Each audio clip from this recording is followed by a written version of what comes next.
আজকে বলছি বাবা, নওজোয়ান ভাই, তোমার পরেও পৃথিবী থাকবে।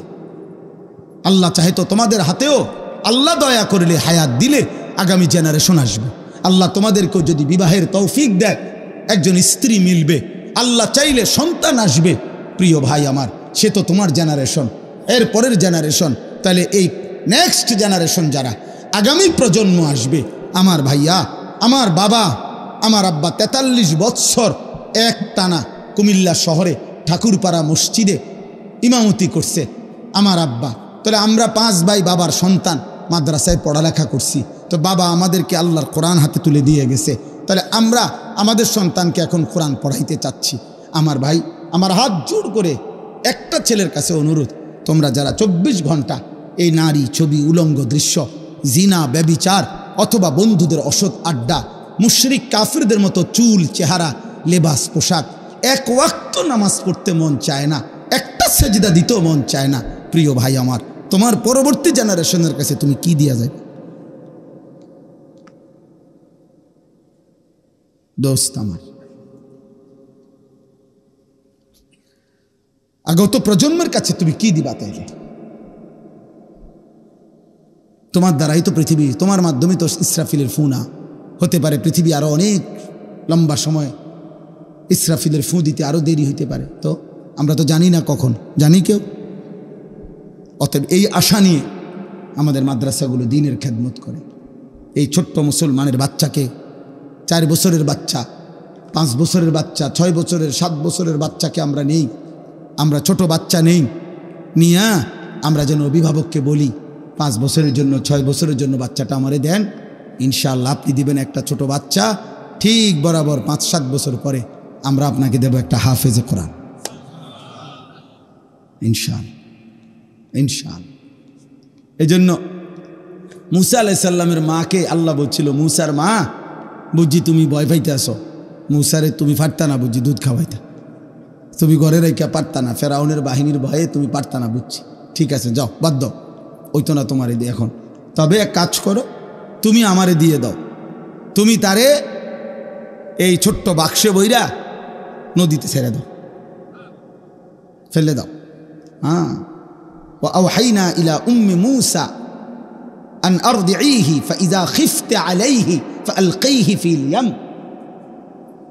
আল্লাহ বলছে ভয় পাচ্ছ, ঠিক আছে, বাক্স বৈরি করা ছোট্ট বাচ্চাকে পানিতে ফেলে দাও, উত্তাল সাগরের ঢেউ ছেড়ে দাও, বাকিটা আমি দেব।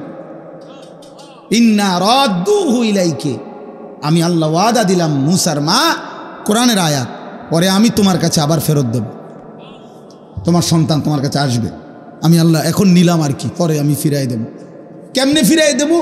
ওয়াজাইলুহু মিনাল মুরসালিন। বাহ, আল্লাহ বলছে তুমি শুধু একটা ছেলে দাও ফেলায়া, আমি যখন তোমার কাছে ফেরত দেব তখন রাসূল বানিয়ে ফেরত দেব। কয়দিন পরে শুনবা সে মুসা নবী।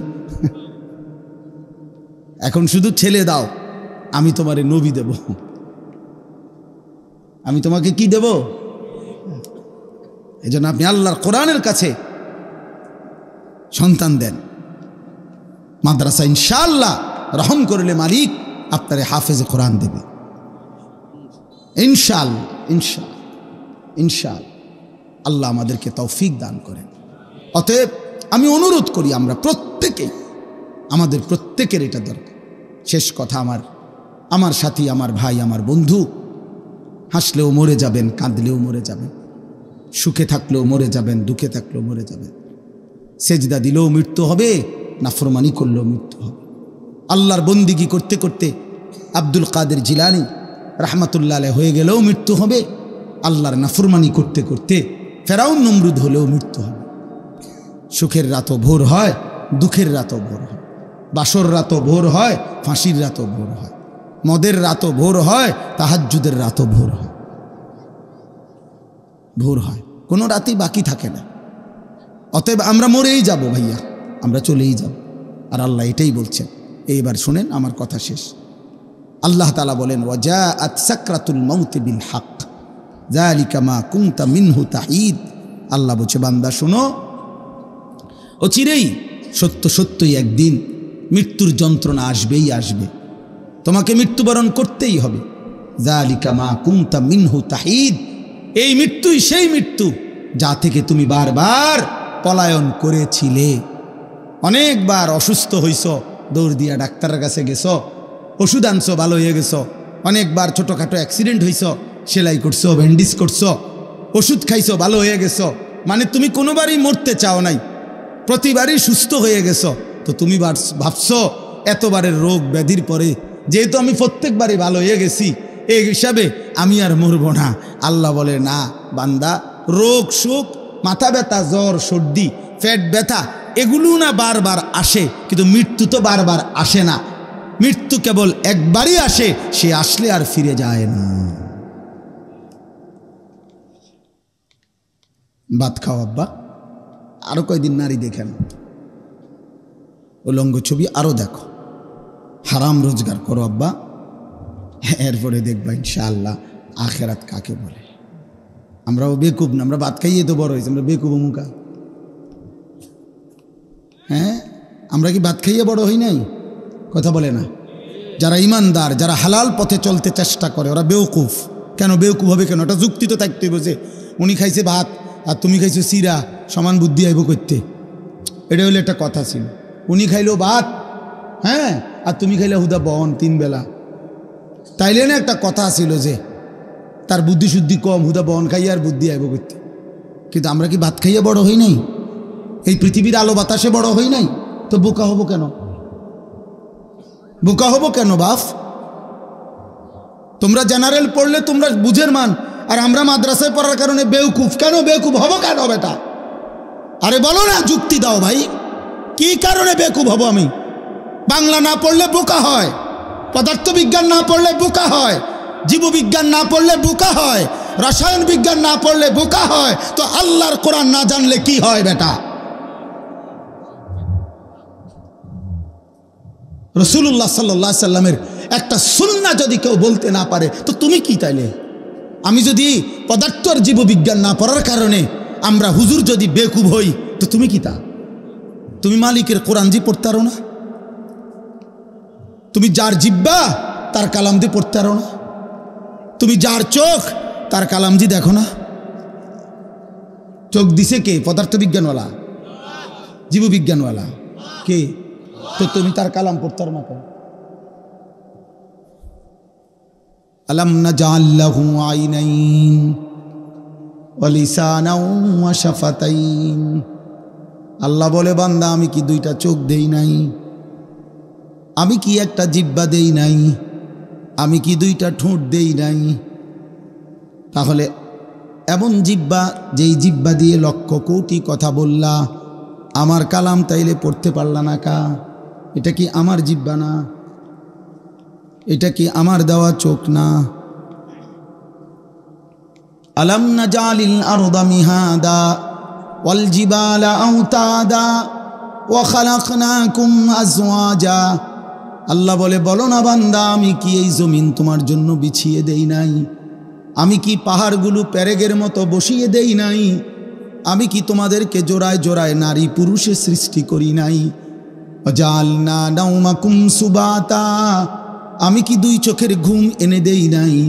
ওয়াজালনাল লাইলা লিবাসা, আমি আল্লাহ কি অন্ধকার রাত্রিটাকে চাদর দিয়ে কালোভাবে ঢেকে দেই নাই?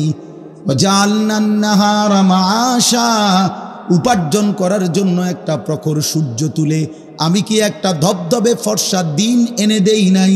ওয়াবানাইনা ফাওকাকুম সাবআন শিদাদা, মাথার উপরে 7টা আসমান আমি কি স্থাপন করি নাই? এত কিছুর বিনিময়ে আমি কি একটা সেজদা পাই না?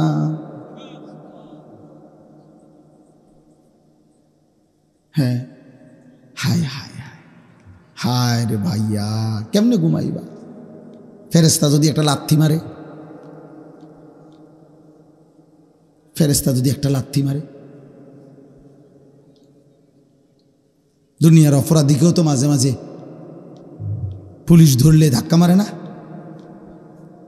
তো মালিকের ফেরেশতা যদি একটা লাথি মারে যে নাফরমান ওঠ, সেজদা দে এখন। আল্লাহ কোরআনে ওয়াদা দিছেন যে বান্দা আমি চাইলে কিন্তু নগদ দুনিয়ায় হিসাব নিতে পারতাম, আমি পারতাম বান্দা, মা তারাকা আলা যাহরিহা মিন দাব্বা।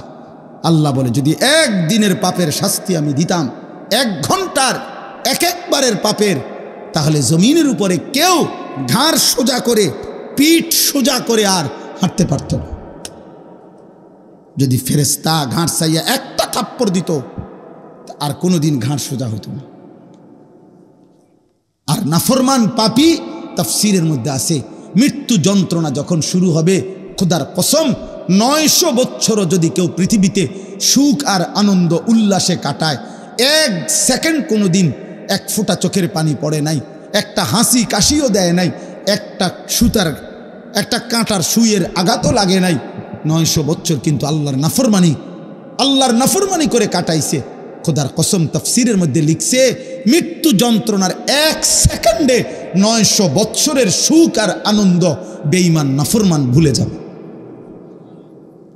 আর কোনো দিন তার মনেও পড়বে না সে কোনো দিন সুখী ছিল, সে কোনো দিন হাসছিল। তাফসীরে আছে, হাদিসে আছে। আল্লাহ জিজ্ঞেস করবেন, আমার বান্দা বাকিটা হায়াত পিছনে কেমন কাটাইলা? তো ওই নাফরমান পাপী বলবে, রব আমি জীবনে কোনো দিন সুখ দেখিনি। চালাক ভাইবেন না বাবা, আমিও না, আপনিও না, জওয়ান ভাই তোমরাও না, নিজেরে খুব চালাক মনে করো না। আব্বা তুমি চালাক না, মূলত তুমি বাঁধন হারা, অর্থাৎ তুমি দুর্ভাগা। তোমার মা আর তোমারে আল্লাহর দিকে ডাকে না, বাবা আর আল্লাহর দিকে ডাকে না, এই সমাজের কেউ তোমারে আল্লাহর দিকে ডাকে না, তোমারে গুনার মধ্যে ছেড়ে দিছে। সবাই তোমারে বলে দিছে, যা নারী, ছবি, মোবাইল, অস্থির দৃশ্য, উলঙ্গ নাচ গান, হারাম ছবি, বন্ধুদের অসৎ আড্ডা, যা ঠিক আছে তোকে ছেড়ে দিলাম। এটা কোনো সফলতা না। কাউকে চোখের সামনে আগুনের দিকে ছেড়ে দেওয়া, এটা কোনো সফলতা না। অতএব যেই সমস্ত ছেলে মনে করছো তোমারে কেউ কিছু বলতেছে না, না রে ভাইয়া, বদনসিব তুমি। এজন্য তোমার কপালে একজন অভিভাবক জোটে নাই যে তোমারে আখেরাতের দিকে টানবে। আফসুস করতে হবে, আফসুস। আল্লাহ আমাদেরকে হেফাজত করে, আল্লাহ প্রত্যেকটা সন্তানকে হেফাজত করে, আল্লাহ সকলকে হেফাজত করে। আল্লাহ বলেন, ওয়ানুফিখা ফিস-সূর, একদিন ইসরাফিল ফু দিবে, হাসরের মাঠ কায়েম হবে। যালিকা ইয়াউমুল ওয়াঈদ, আর সেটা বড় ভয়ানক দিন বান্দা। হাসরের ময়দান বড়ই ভয়ানক। এটা ফুটবল খেলার মাঠ না, এটা মামুর বাড়ি, শ্বশুর বাড়ি, শ্বশুর বাড়ি না। ওয়াজাআত কুল্লু নাফসিম মাআহা সাইকুম ওয়া শাহীদ। জি, আল্লাহ তাআলা বলছেন সেদিন হাসরের মাঠে এই 2 ফেরেশতা তোমার পুরা আমলনামা সাথে নিয়ে, তোমাকে সাথে করে নিয়ে, প্রত্যেকের এই ডানে বামে যে 2 ফেরেশতা থাকে, এই ফেরেশতাই উনি দায়িত্ব নিয়ে আমাকে আপনাকে প্রত্যেকের ফেরেশতা প্রত্যেককে হাসরের দিন আল্লাহর সামনে এনে দাঁড় করাবে যে উনি আমার লোক, মানে আমি ওনার ফাইল রেডি করছি, বাবা আমি আছি। ওয়াজাআত কুল্লু নাফসিম মাআহা সাইকুম ওয়া শাহীদ। এই 2 ফেরেশতা আলাদা আলাদা সবার, এই যার যার ফেরেশতা তাকে নিয়ে হাসরের ময়দানে আনবে, আল্লাহর সামনে ফাইল জমা দিবে। আল্লাহ একজনকে বলবে তুমি সামনে থাকো, আরেক ফেরেশতাকে বলবে তুমি মুখে বলো, পড়ে শোনাও, ওরটা ওরে শোনো, দেখো কোনো বুলটুল আছে কিনা, ওরে জিজ্ঞাসা করো কোনো বেশি কম হয়েছে কিনা। লাকাদ কুনতা ফি গাফলাতিন মিন হাযা, আল্লাহ বলে এই হাসরের দিন থেকেই তুমি গাফেল ছিলা, আজ সেটাই তোমার সামনে আনলো। ফাকাশাফনা আনকা গিতাআকা ফাবাসারুকা আল-ইয়াওমা হাদীদ, তুমি ভেবেছিলে মৃত্যুর মাধ্যমে চোখ বন্ধ হয়ে গেছে। আল্লাহ বলে না, মৃত্যুর মাধ্যমে আমি তোমার চোখ খুলে দিয়েছি, আর এবার চোখের দৃষ্টি শক্তি আগের চাইতে বাড়াইয়া দিছি। অর্থাৎ আগে তুমি দুনিয়ায় থাকতে চোখ দিয়া এখান থেকে আধা কিলোমিটার দূরেও দেখতা না, এখন মৃত্যুর মাধ্যমে কবরে থাইকেই এই চোখের পাওয়ার আমি এমন বাড়ায় দিছি, কবর থেকেই জাহান্নামের আযাব এক নজরেই দেখবা আর যন্ত্রণায় জ্বলতে থাকবে। ফাবাসারুকা আল-ইয়াওমা হাদীদ, এটার অর্থ এটা, চোখের দৃষ্টি শক্তি বাড়িয়ে দিলাম। এজন্য নাফরমান কবর তো এখানে, কিন্তু সে মনে করেন এখান থেকেই তার জাহান্নামের আযাব দেখবে, আযাব দেখবে। আর শুধু যতক্ষণ কিয়ামত হাসরের মাঠ না হবে অতক্ষণ পর্যন্ত আযাবের এই দৃশ্য দেখবে, আর কলিজাটা যন্ত্রণায় জ্বলতে পড়ে ছাই হইতে থাকে। আহা কি দেখলাম, আহা কি দেখলাম, আহা কি দেখলাম, আহা আমার কি হবে, আহা আমার কি হবে। নবীজি বলছে নাফরমান শুধু বলবে ইয়া রব্বি লা তাকুমিস সাআ, আয় মাওলা কিয়ামত দিয়েন না রে মাওলা, ইসরাফিল যেন ফু না দেয়, আমি কেমনে সইব এমন জাহান। আল্লাহ আমাকে হেফাজত করেন, আল্লাহ আমাদের সবাইকে হেফাজত করেন। আল্লাহ তাআলা আমাদের নবী সাল্লাল্লাহু আলাইহি সাল্লামকে বলছেন, বন্ধু মক্কার জমিনে আপনি কালেমার দাওয়াত দেন, আপনি দুয়ারে দুয়ারে রাস্তায় রাস্তায় গলিতে গলিতে আল্লাহর দাওয়াত দেন, দ্বীনের কথা বলেন, কিন্তু লোক যা নেওয়ার ইসলামের জন্য, দ্বীনের জন্য, ইসলামের বিজয়ের জন্য, আপনার সাহাবা হওয়ার জন্য, সেটা আমি নেব। কারে নেব কারে নেব না এটা আমার বুঝ। আপনি বলেন, আপনি বলেন, এটা কোনো মাখলুকের হাতে আল্লাহ ছেড়ে দেয় না। হেদায়েত দেব কাকে দেব না কাকে আল্লাহ বলছেন সেটা আমার হাতে, আপনি শুধু বলে যান। তো ফলে দেখা গেল নবী সাল্লাল্লাহু আলাইহি ওয়াসাল্লাম দাওয়াত দিলেন একই মক্কার জমিনে, একই বংশে, কুরাইশ বংশে সবাইকে, কিন্তু আল্লাহ বললেন, বন্ধু আমি আবু বকরকে নিলাম, আবু জাহেলকে নিলাম না, ওমরকে নিলাম, আবু লাহাবকে নিলাম না, ওসমানকে নিলাম, উতবাকে নিলাম না, আলীকে নিলাম, শাইবাকে নিলাম না। অথচ আবু জেহেলও কুরাইশ, আবু বকরও কুরাইশ, আবু লাহাবও কুরাইশ বংশের, ওমরও কুরাইশ বংশের, একই বংশের মানুষ, এক বাড়ি এক মহল্লার মানুষ, একই বংশের, কিন্তু মালিক একজনকে নিলেন, একজনকে নিলেন। আল্লাহ চাইলেন তো আফ্রিকা থেকে বেলালকে আনছেন, হজরতে বেলালের বাড়ি ছিল আফ্রিকা, আল্লাহ চাইছেন তো সেখান থেকে টেনে আইনা নবীর সাহাবি বানাই দিছে। হজরত সালমান ফার্সি, ওনার বাড়ি ইরান, পারস্য, আল্লাহ চাইছেন তো সেখান থেকে টেনে এনে ওনাকে সাহাবি বানাই দিছে। হজরতে সুহাইব একজন সাহাবির নাম, তিনি ইটালিয়ান, রোমের মানুষ ছিলেন, ইটালির, আল্লাহ সেখান থেকে এনে ওনারে কালেমাওয়ালা বানাইছে, নবীর সাহাবি হয়েছে। অথচ কাবা ঘরের সবচেয়ে কাছে, সর্বপ্রথম কাবা ঘরের সবচেয়ে প্রথম যার ঘর কাবা ঘরের পাশে আবু জেহেলের ঘর, আবু জেহেলের ঘরের চাইতে আগে, কাবা ঘরের পরে আর কারো ঘর নাই, এখনো নাই। কাবার সর্বপ্রথম প্রতিবেশী ছিল আবু জেহেল, আল্লাহর ঘরের মালিক বলল আমি নিলাম না, আল্লাহ বললেন আমি নিলাম না, খালাস, বেঈমান হয়েই মারা গেছে, নির্মম অপমানিত হয়েই মারা গেছে। এজন্য দোস্ত, কারো কাছে ইসলাম ঠেকে না।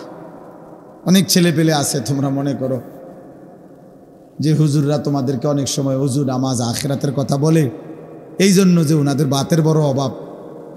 তুমি যদি আল্লাহর পথে আসো তাহলে হুজুরের হয়তো দুগা বাত মিলব, এই কারণে। না না বাপ, বিষয়টা এটা না। এই পৃথিবী প্রত্যেকের রিজিক ভিন্ন ভিন্ন, বাপের রিজিকও নির্ধারিত, ফুতের রিজিকও নির্ধারিত, স্বামীর রিজিকও নির্ধারিত, স্ত্রীর রিজিকও নির্ধারিত, প্রত্যেকের রিজিক মাকসুম। নবীজি সাল্লাল্লাহু আলাইহি সাল্লাম বলছে আলাদা আলাদা করে বন্টন করা আছে। ওমা মিন দাব্বাতিন ফিল আরদি ইল্লা আলাল্লাহি রিজকুহা, আল্লাহ বলছে জমিনের একটা ছোট্ট পতঙ্গ, একটা ছোট্ট পোকাও যেটা জমিনের উপরে আছে, চলে, আমার জমিনে বিচরণ করছে, আমি আল্লাহ তার রিজিকের দায়িত্ব আমি আমার উপরে আবশ্যক করে নিলাম। আল্লাহ বলছে লা নাসআলুকা রিজকা, হে বান্দা, এই কায়নাতের কারো রিজিক দিতে আমি তোমাদের কারো সহযোগিতা চাই না, নাহনু নারযুকুক, আমি একাই সকলকে রিজিক দেব। আল্লাহ বলছেন ওয়া ইম মিন শাইইন ইল্লা ইনদানা খাযাইনু, আমি আল্লাহ সেই আল্লাহ যার কাছে এই কায়নাতের সমস্ত নিয়ামত সবকিছুই ভান্ডারে ভান্ডারে, খাজানা খাজানা ভরা, ভান্ডারে ভান্ডারে আছে। ওমা নুনাজ্জিলুহু ইল্লা বিকাদারিন মা'লুম, তবে আমি সবকিছু একসাথে নাজিল করি না, পরিমাণ মতো করে আমি জমিনে নামাই। সব ভাত এক লগে দিয়ে লাইলে হইতো না, সব আলু এক বছরে দিয়ে লাইলে হবে না, 30 বছরের আলু এ বছর দিয়ে লাইলি এটি তুই বাকো কথা বলে না। মুর্শিদ মিয়া বুদ্ধি দেন কেমন কই দিব আলু, সে তো আলু বেছে, এই জন্য বুঝে গেলাম। তাইলে সম্ভব এটা? এই জন্য আল্লাহ বলছে ওমা নুনাজ্জিলুহু ইল্লা বিকাদারিম মালুম, বান্দা আমি হিসেব করে করে নাজিল। ইন্না কুল্লা শাইইন খালাকনাহু বিকাদার, আল্লাহ বলছেন আমি সব কিছু সৃষ্টি করেছি পরিমাণ মতো, হিসাব করে। এজন্য পপুলেশন থিওরি ভুল থিওরি। জনসংখ্যা বৃদ্ধি কোন পৃথিবীতে সমস্যা, এই থিওরি যেই ম্যালথাস দিয়েছে অভুয়া, মুশরিক, বেঈমান, পাগল, মাতাল। কোনো কালে কোনো যুগে পৃথিবীতে জনসংখ্যা বৃদ্ধি হওয়া এটা কোনো সমস্যা হইতেই পারে না।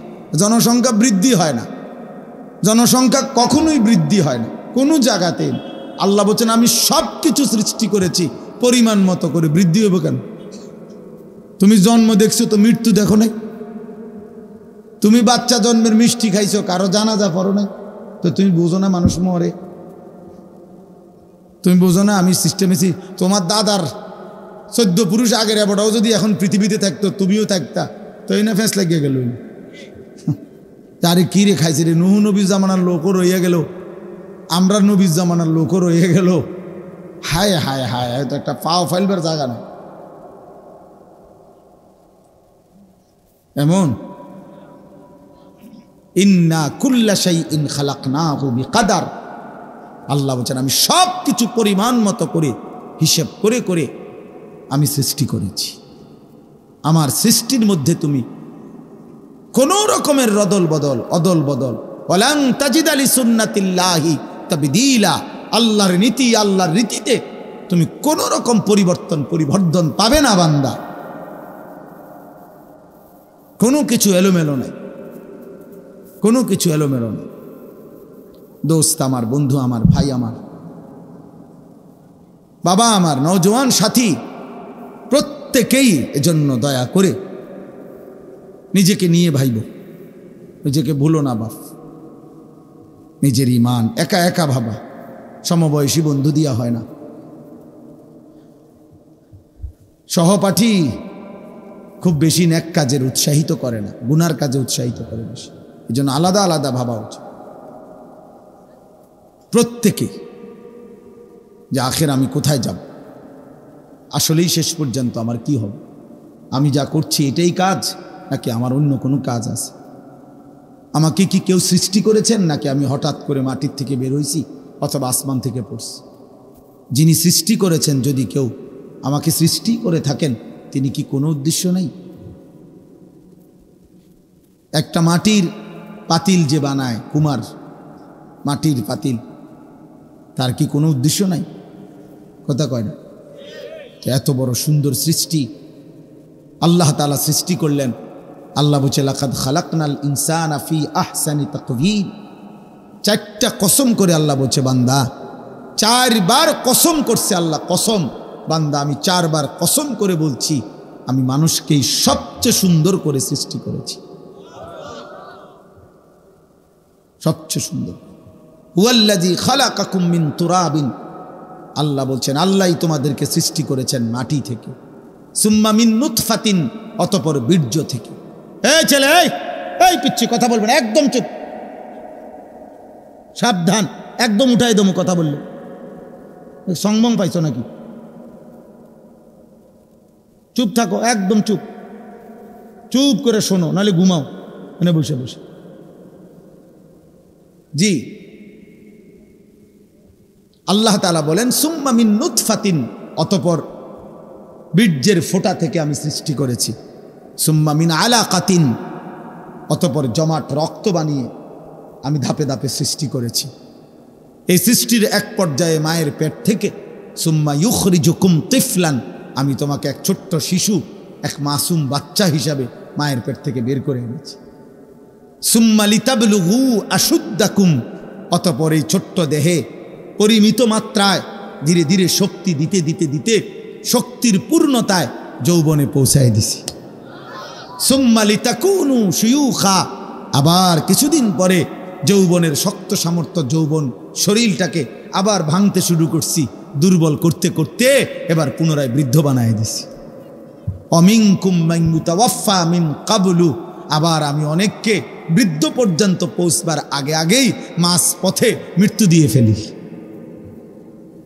ওয়ালিতাবলুগু আজালাম মুসাম্মা, এবং আমি প্রত্যেককেই তার জন্মের পর থেকে তার জন্য নির্ধারিত হায়াত, যাকে আমি যেতটুকু হায়াতের ফয়সালা করছি অতটুকু হায়াত পূর্ণ দিয়েই তাকে কবরে এনেছি। ওয়ালা আল্লাকুম তাকিলুন, এত কিছু কেন করলাম, এত কিছু কেন করলাম?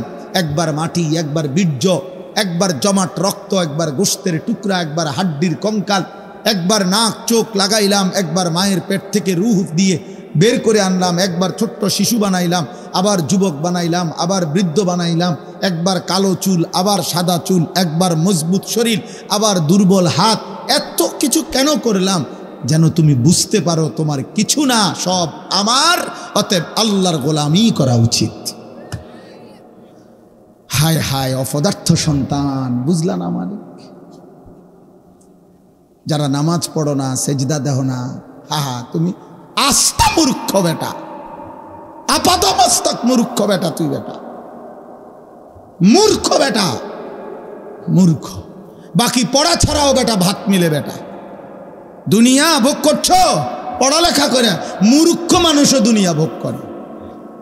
বকলম বকলম, নাম দস্তখত করতে জানে না, টিপসই দেয়, অয় দুনিয়া সমপরিমাণ ভোগ করে।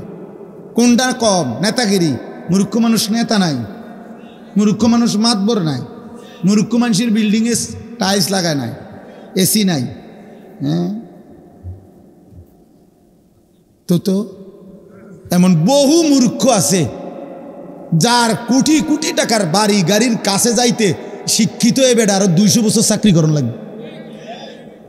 আমনের পিএইচডি লইয়া আমনে আরো 200 বছর চাকরি পয়সা কামাইলো, এতে সমান হইতে পারতেন না। আমার লগে চলেন, আমরা লাকসাম আছে।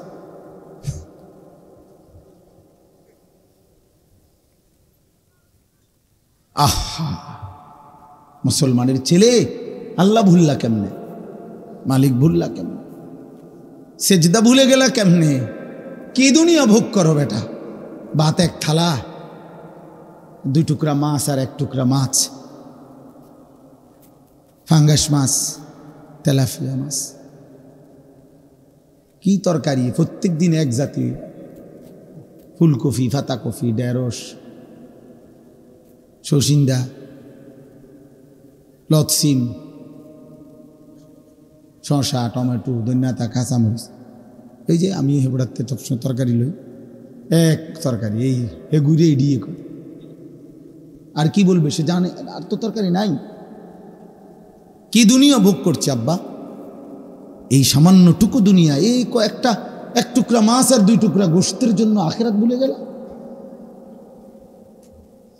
নামাজ ভুলে গেল, রব ভুলে গেল বেটা। আহা, অনেক ছেলের চেহারা দেখে বোঝা যাইতেছে সারাদিনে 1 ওয়াক্ত নামাজের সেজদা দেয়। হায় হায় বে নামাজি রে, চেহারা দেখলেই বোঝা যায় অসভ্য, চেহারা দেখলেই বোঝা যায় পাষাণ, চেহারা দেখলেই বোঝা যায় গাদ্দার, চেহারা দেখেই বোঝা যায় আল্লাহর দুশ্মন, রাসূলুল্লাহ সাল্লাল্লাহু আলাইহি সাল্লামের দুশ্মন। বেনামাজি, তুমি তো আল্লাহর দুশ্মন, তুমি তো নবী মুহাম্মদ সাল্লাল্লাহু আলাইহি সাল্লামের দুশ্মন,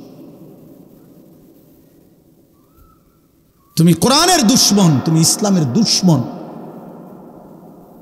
যদি ভিন্ন কথা থাকে দাঁড়াও, প্রতিবাদ করো, দাঁড়াও, হিম্মত করো। একটা বেনামাজি যার কপালে সেজদা নাই, নাফরমান, দাঁড়াও, প্রতিবাদ করো, তাহলে তোমার প্রতিবাদের জবাব ইনশাআল্লাহ দিয়ে যাবো।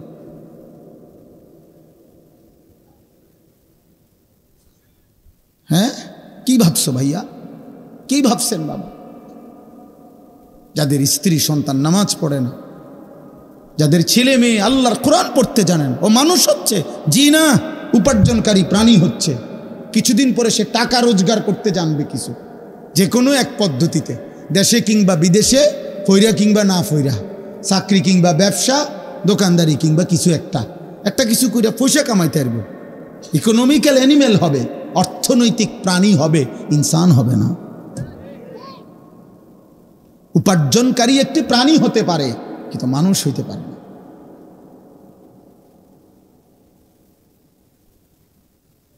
হ্যাঁ হ্যাঁ, সেজদাবিহীন মানুষ হয় না, গোলামিবিহীন মানুষ হয় না, বন্দিগিবিহীন মানুষ হয় না। যে জিহ্বা আল্লাহর কালাম পড়তে পারে না, পরে ইচ্ছা করে পড়তেও পারে না, ওই জিহ্বা তো কথাই বলতে চাও, তো বোবামূলক। যে কপাল আল্লাহকে সেজদা দিতে পারে না, তার তো কপালে নাই বেটা, তোর তো কোনো কপালে নাই বেটা।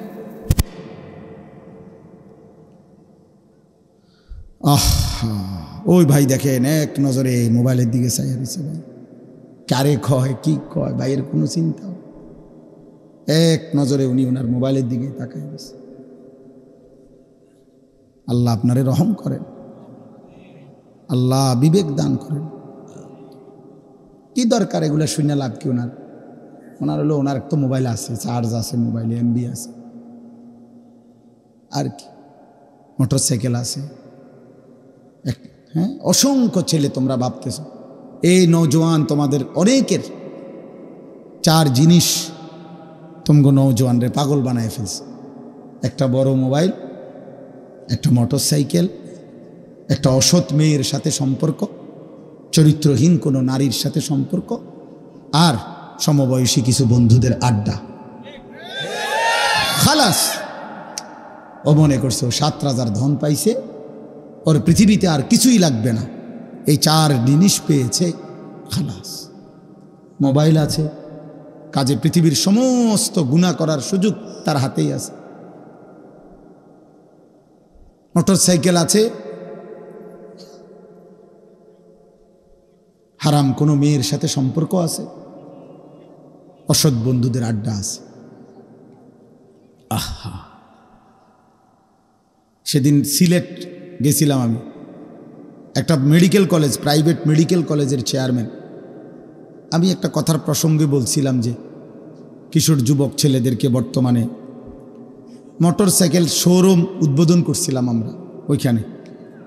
তো সেখানে আমি একটু বক্তব্য দিছিলাম, দিতে গিয়ে বলছিলাম যে আপনাদের কাছে আমার অনুরোধ, কিশোর ছেলেদের কাছে মোটর সাইকেল বিক্রি করার আগে একটাবার তার আপাদমস্তক দেখা ভাববেন যে আসলে এটা প্রয়োজনে কিনতেছে না এমনি, এতটুকু খোঁজখবর নিয়েন, কমপক্ষে একটু পরামর্শ দিয়েন।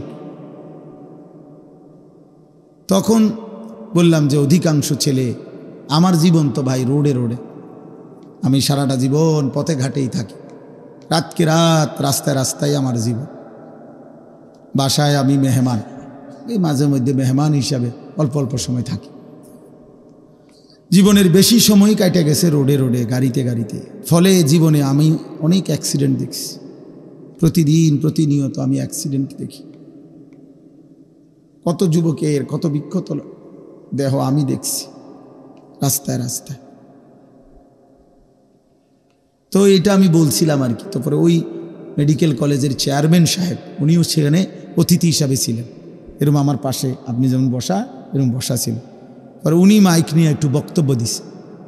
বক্তব্য দিতে গিয়ে উনি বলছে, হুজুরের এই কথার সাথে আমি খুব একমত। আমাদের এই প্রাইভেট মেডিকেল কলেজের আইসিইউতে প্রতিদিন যতজন আহত লোক অসুস্থ, আমাদের আইসিইউতে রুগী ঢোকে, সিলেটের সবচেয়ে বড় মেডিকেল কলেজ দের প্রাইভেট হসপিটাল সহ, বলছে তার অধিকাংশই হচ্ছে এই বাইকার যুবক ছেলে। মোটরসাইকেল অ্যাক্সিডেন্ট করে, এমন ভয়ঙ্কর অ্যাক্সিডেন্ট, সাথে সাথে আইসিইউতে ঢুকাইতে হয়।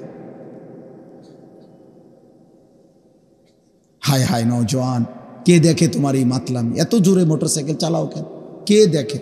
দেখবো কেমনে? তুমি তো এটা জোরে চালাইয়া গে লাগাই, মানুষের চাইতে চাইতে তো তুমি গেছো গা কোটবাড়ি বিশ্বরূপ ফারবিয়া। ওই বেটা যে কদ্দুর মনোযোগ দিয়ে চাইবো তোমার এই মাতলামিটা, ছাগলামিটা, এটা দেখারও তো সুযোগ নাই। তুই গেছো গা ফোদ্দার বাজার। উনিও যদি তোমার লগে এভাবে দৌড় মারতে পারতো, তুই না দেখতে দেখতে যাইতে পারতো যে যা। বলেন, ইনসাফের কথা বলেন। এই একটা মোটর সাইকেলের মধ্যে 3 জন জায়গা 4 জন পারে না, কান্দে বসবে। কি অসভ্যতা, কি মাকলাম! কে দেখে, কারে দেখায়? কেন নিজের জীবনকে এইভাবে ছেলে খেলার মতো ফেলায়, ঝুঁকির মুখে ফেলে দেওয়া? আত্মহত্যার মতো, এটা আত্মহত্যার মতো, আত্মহত্যার মতো। আল্লাহ তাআলা কোরআনুল কারীমে বলছেন, ওয়ালা তুলকু বিআইদিকুম ইলা তাহলুকা। আমার বান্দা, তোমরা নিজেকে নিজে ধ্বংসের দিকে ঠেলে দিও না, ধ্বংসের দিকে ঠেলে দিও না। এজন্য আমি সবাইকে অনুরোধ করছি, প্রিয় ভাই বাবা, গুনাহ কাউরে সুখ দেয় না, ইজ্জত দেয় না, সম্মান দেয় না। দুনিয়া ভোগ করা যায়। আবারও বললাম, আয়াহসাবুনা আন্নামা নুমিদ্দুহুম বিহি মিন মালিন ওয়া বানিন নুসারিউ লাহুম ফিল খায়রাত বাল লা ইয়াশউরুন। আল্লাহ বলে, আমার কিছু নাফরমান বান্দা আছে, আমি যে তাদেরকে কিছুটা দুনিয়া দিছি, অর্থ সম্পদ, সন্তানাদি, জি ফুত, নাতি নাতনি, ঘর সংসার, বাজার ব্যবসা, টাকা পয়সা, জমি ফসল, এই যে আমি কিছু দিলাম, ক্ষমতা, প্রভাব, প্রতিপত্তি, আল্লাহ বলেন এগুলো পেয়ে আমার নাফরমান বান্দা ভাবতেছে আমি তার উপরে খুব খুশি, সন্তুষ্ট, আমি তারে অনেক বড় দুনিয়া দিছি। আল্লাহ বলে, না না বান্দা, বাল লা ইয়াশউরুন, ওরা বোঝে নাই যে আমি যদি কাউকে লক্ষ কোটি বারো দুনিয়া দেই, 100 বারো যদি কাউকে আমি দুনিয়া দেই, তামাম দুনিয়াও যদি আমি কাউর হাতে তুলে দেই, এটা আমি আল্লাহর সন্তুষ্টির চিহ্ন না, সন্তুষ্টির পরিচয় নয়, নয়, নয়। বাবা, দুনিয়া মিললে আল্লাহর সন্তুষ্টি বুঝায় না। দুনিয়া মিললে কার সন্তুষ্টি বুঝায় না? কথা বলে না। ওয়াদারনি ওয়াল মুকাদ্দিবিনা উলিন নামাতি ওয়ামাহিলহুম কালিলা। আল্লাহ বলছে, মিথ্যাবাদী, নাফরমান, পাপী, ওদেরকে একটু সময়ের জন্য আমি দুনিয়া দেব। হে আমার ইমানদার বান্দা, আমার একটু সুযোগ দাও, আমার একটু সুযোগ দাও, ওরা একটু ছেড়ে দাও। মানে বিষয়টা এমন আর কি, যেন একজন নামাজি বান্দা সেজদা দিয়া আল্লাহর হুকুম মাইনা হালাল পথে চইলা, ওই যেন অভিমান করলো আর কি। আল্লাহরে বলল, কিতা সেজদা দেই আমি বিল্ডিং করে দিই, হাইতে ঘটনা কিতা মালিক, কান্দি আমি, ডাকি আমনেরে আমি, পয়সা দিই সব তার, সম্পদ সব তার, ব্যাপারটা কি? আপনারা কি শুরু করলেন? তো আল্লাহ বলে, আমার বান্দা, পরে একটু সময়ের জন্য এই মিথ্যাবাদী নাফরমানকে, এই সুদখোর হারামখোরকে, এই অবৈধ উপার্জনকারীকে, এই হারাম উপার্জনকারী বেঈমান নাফরমানকে একটু আমি একটা অনুরোধ, আল্লাহ বলছে, এই থাক, কিছু বলল না, আমার একটু সুযোগ দাও। ওয়াদারনি, দেও বান্দা দেও।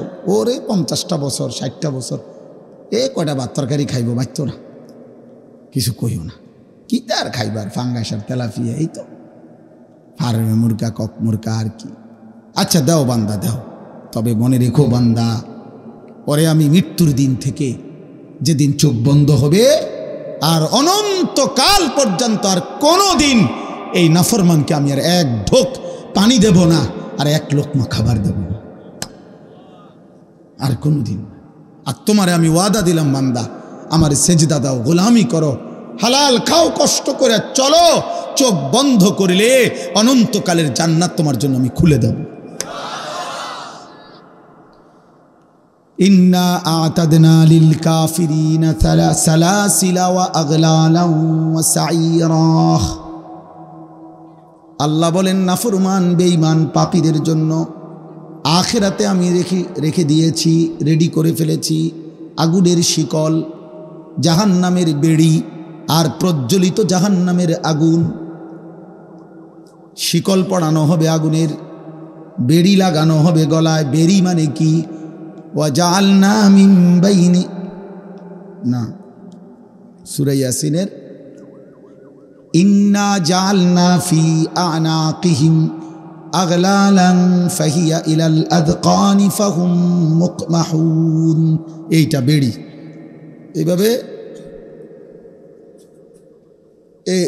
এই যে থুতনি আছে না, এই থুতনি নিচে দিয়া, মানে এটা দিয়া এমন আগুনের বেড়ি দিয়ে, রশি দিয়ে বান দিবে, থুতনি সহ নাফরমানকে এভাবে রাখা হবে হাসরের ময়দানে। খোদার কসম, এই বেঈমান আর কোনো দিন মাথাটা চোখটা নিচে নামাইতে পারবে না। এইটার অর্থ এটা সূরা ইয়াসিনের আয়াত, ইন্না জাআলনা ফি আনাকিহিম আগলালান ফাহিয়া ইলাল আযকানি ফাহুম মুকমাহুন। অর্থাৎ এটা থুতনিটারে ঠেলা দিয়ে রাখবে, ঊর্ধ্বমুখী হয়ে থাকবে মুখ, আর কোনোদিন নামাইতে পারবে না। ভাত খাও আব্বা, আরো কয়দিন নারী দেখেন, উলঙ্গ ছবি আরো দেখো, হারাম রোজগার করো আব্বা, এরপরে দেখবা ইনশাআল্লাহ আখেরাত কাকে বলে। আমরাও বেকুব না, আমরা ভাত খাইয়ে তো বড় হয়েছি, আমরা বেকুব মুখা। হ্যাঁ, আমরা কি ভাত খাইয়ে বড় হই নাই? কথা বলে না। যারা ইমানদার, যারা হালাল পথে চলতে চেষ্টা করে, ওরা বেউকুফ। কেন বেউকুফ হবে কেন? ওটা যুক্তি তো থাকতেই বোঝে।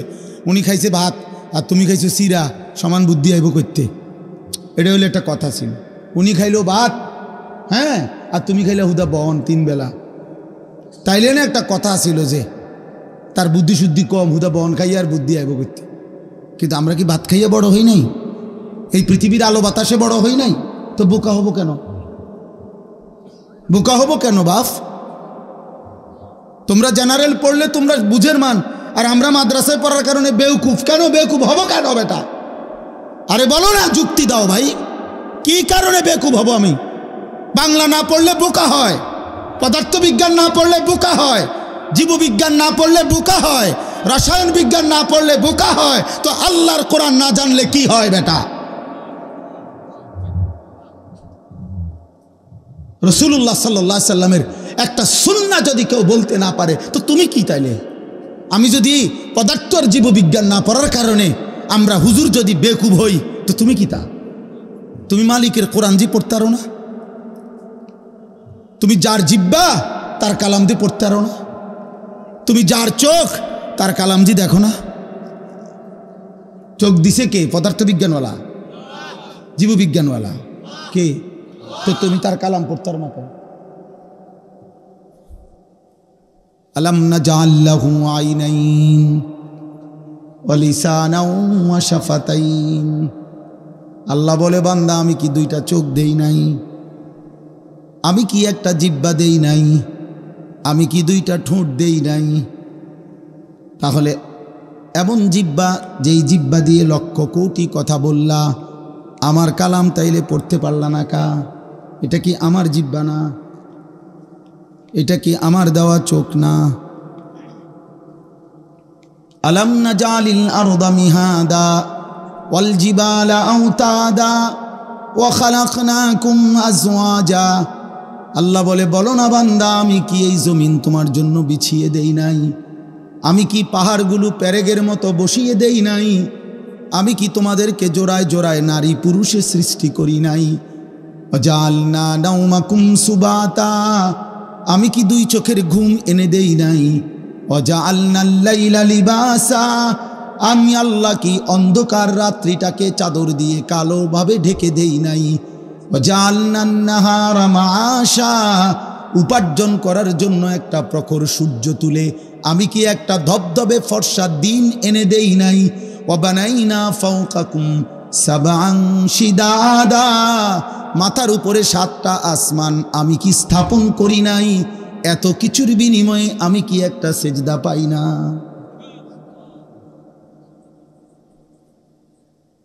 হ্যাঁ, হায় হায় হায় হায় রে ভাইয়া, কেমনে ঘুমাইবা? ফেরেশতা যদি একটা লাথি মারে, ফেরেশতা যদি একটা লাথি মারে, দুনিয়ার অপরাধীকেও তো মাঝে মাঝে পুলিশ ধরলে ধাক্কা মারে না? তো মালিকের ফেরেশতা যদি একটা লাথি মারে যে নাফরমান ওঠ, সেজদা দে এখন। আল্লাহ কোরআনে ওয়াদা দিছেন যে বান্দা আমি চাইলে কিন্তু নগদ দুনিয়ায় হিসাব নিতে পারতাম, আমি পারতাম বান্দা। মা তারাকা আলা যাহরিহা মিন দাব্বা। আল্লাহ বলে, যদি 1 দিনের পাপের শাস্তি আমি দিতাম, 1 ঘন্টার একবারের পাপের, তাহলে জমিনের উপরে কেউ ঘাড় সোজা করে, পিঠ সোজা করে আর হাঁটতে পারত না। যদি ফেরেশতা ঘাড় চাইয়া একটা থাপ্পড় দিত, আর কোনোদিন ঘাড় সোজা হতো না। বোঝেন নাই কথাটা?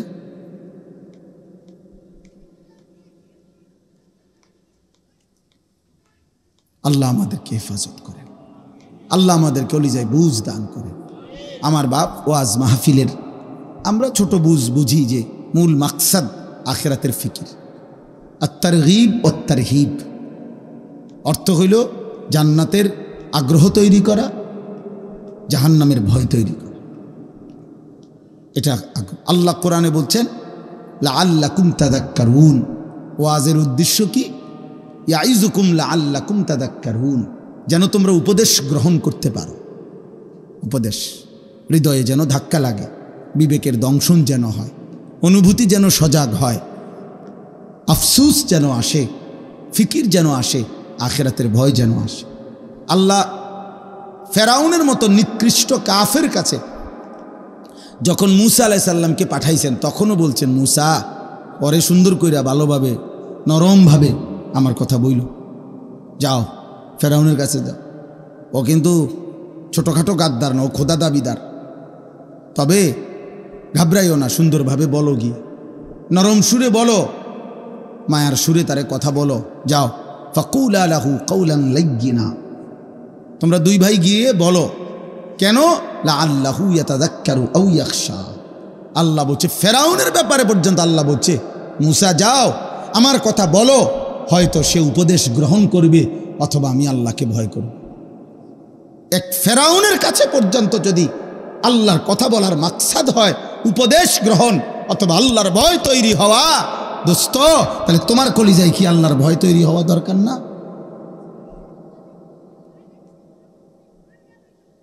অতএব প্রিয় নওজোয়ান, দয়া করে রহম করো।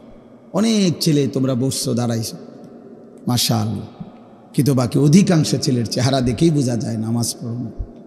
পড়ো নাই না, পড়ো না, বহুদিন হয় নামাজ পড়ো না। আহ, চেহারা দেখলেই বোঝা যায়। বেনামাজির চেহারায় কোনো দয়া মায়া থাকে না। বেনামাজির চেহারা পাষাণ, বেনামাজির চেহারা হৃদয়হীন, বেনামাজির চেহারা দেখলে অন্ধকার। এই পৃথিবীর সমস্ত পাউডার, ফেয়ার অ্যান্ড লাভলি মূলত এই প্রসাধনী সব তৈরি করা হয়েছে ফাসেকদের জন্য, ইমানদারের জন্য। ইমানদারের জন্য এগুলো লাগেই না। বিশ্বাস, খোদার কসম, সমস্ত পাপী, সমস্ত দুনিয়া লুভী, সমস্ত যেই নারী নিজের রূপ আর যৌবন বাহিরে প্রদর্শন করবে, ওই ওদের জন্য এই সমস্ত পারফিউম, এই সমস্ত প্রসাধনী। নাতে আল্লাহ নবী ওয়াদা দিছে, মান কাসুরা সালাতুহু হাসুনা ওয়াজহুহু, যার নামাজ যত বাড়বে তার চেহারার সৌন্দর্য তত বাড়বে। ইমানদারের পারফিউম, ইমানদারের সৌন্দর্য তো মুহাম্মদ আরবি সাল্লাল্লাহু আলাইহি সাল্লাম সেজদার মধ্যেই রাখছে। নবীজি বলছেন, মান কাসুরা সালাতুহু ফিল লাইল হাসুনা ওয়াজহুহু ফিন নাহার, রাতের অন্ধকারে যার সেজদার পরিমাণ বাড়বে, তাহাজ্জুদে দিনের আলোতে তার চেহারার সৌন্দর্য বেড়ে যাবে আগের চাইতে বেশি, আগের চাইতে বেশি, আগের চাইতে বেশি। অতএব দয়া করে ভাইয়া রহম করেন সবাই। চেহারা দেখলেই বোঝা যায়। বাপ, আমার কথা রাগ হইয়েন না, আমি প্রত্যেক দিন বলি আমার এটা অস্থিরতা। প্রিয় ভাই, কোনো পাপীকে মানুষ নামে ডাকে না, ওই পাপের নামে ডাকে। আমার এই কথাটা মনে রাখি, তোমাগরও বলি ছেলে, পাপীকে মানুষ নামে ডাকে না, পাপের নামে ডাকে। অর্থাৎ ওরে আর ওই নামে ডাকে না। ও যখন সুদখোর, তে এবার মানুষ তাকে সামনে হোক পিছনে হোক সুদখোর নামেই ডাকে। এই পাপের নামে তোমার পরিচয় ছিল সুদখোর, ঘুষখোর, কিস্তিখোর, হারামখোর, মদখোর, নেশাখোর, গাঁজাখোর, ফুট্টাখোর, বাবাখোর, ডাইলখোর, ইয়াবাখোর, হারামখোর।